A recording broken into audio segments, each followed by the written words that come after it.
Hello, this is Filce at Pilates Birmingham.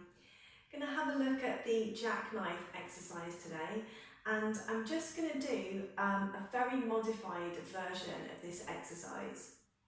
For those of you that are familiar with the full jackknife exercise, you'll understand that it requires quite a lot of strength through the abdominals, but also quite a lot of flexibility through the spine.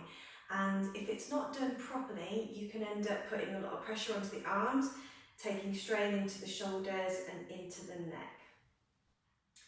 As I generally work with older people and people with injuries, I very rarely teach the full posture version of the jackknife. I always teach this modification. Great, so let's come down onto the mat and we'll get started. It's always good to come down with a Pilates mind, so setting the feet, toes are in line with the heels, and you can either hold behind the thigh or take the hands forward and just imprinting the spine down one vertebrae at a time.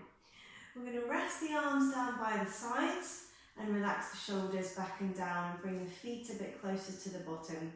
So with the traditional jackknife exercise, the arms are usually in this position, but what I find observing people doing the exercise, when the hands are in this position, there's a temptation to push and to lift up the shoulders and to strain the neck.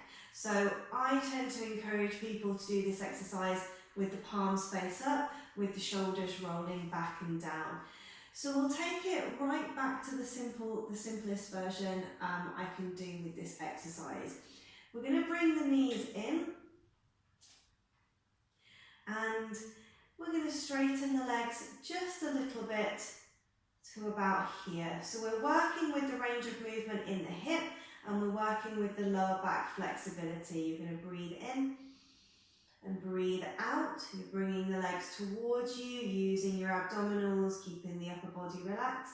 Breathing in, you're moving the legs away. You can straighten the legs but press your lower back down into the mat. And then you can breathe out and bring the knees in and breathe in, move the legs away. Just make sure that you're pressing your back down into the mat.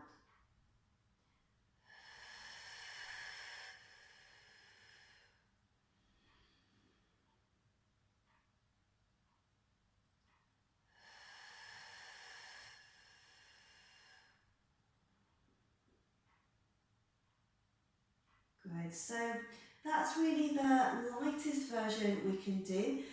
To progress that on, you can start to straighten the legs.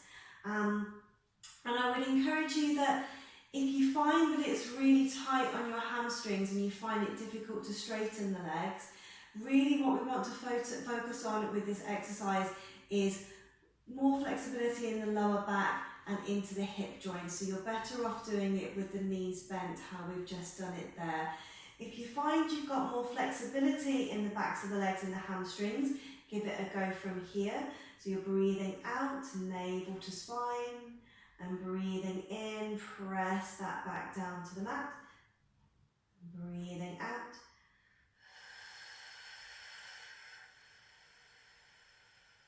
Breathing in.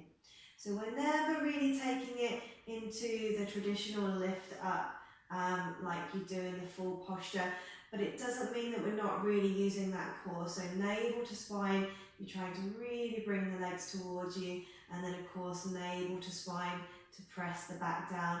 And at no point do we press into the arms and lift the shoulders.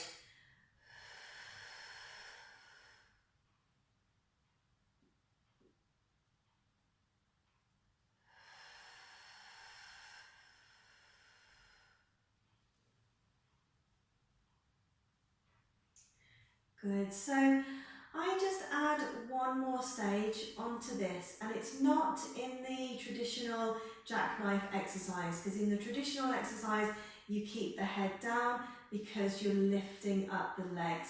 But because we're not going into that lift, because we're protecting the upper body, really the shoulders and the neck, then we can make it harder by lifting up the head, which means you can take the legs a bit lower so you're getting more of a core workout out of it. And I would just say, if you do have any neck problems or shoulder problems, don't take it into this next stage. Do just keep your head down onto the mat instead. So if you are going to lift the head, hands are coming up to the ears, the elbows are wide, and we're lifting the head and looking towards the belly button. We can either go from our slight bend in the leg if the hamstrings are tight, or we can go into a full straight leg. So we're breathing in, we're breathing out to bring the legs towards you, and breathing in. You can take the legs away, you can take them a bit lower than 45 degrees, press that back down to the mat, and you're breathing out, breathing in, breathing out,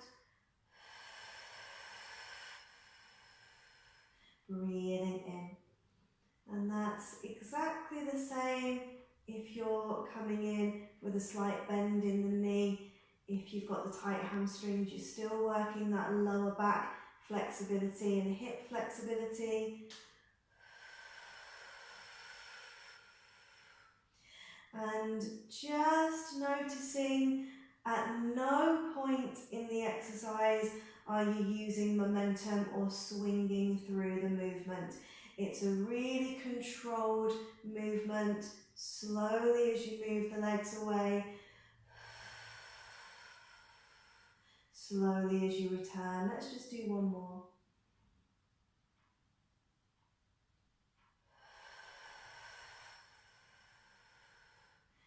Good, and then rest. I hope you found this video helpful, and if you do enjoy the content in these videos, please do like and share them. I'm going to pop some links up the top here to some more of my videos, and also you can hit the subscribe button and you can find out when I'm teaching online classes and doing online personal training. Thank you so much for watching. I'll see you all again.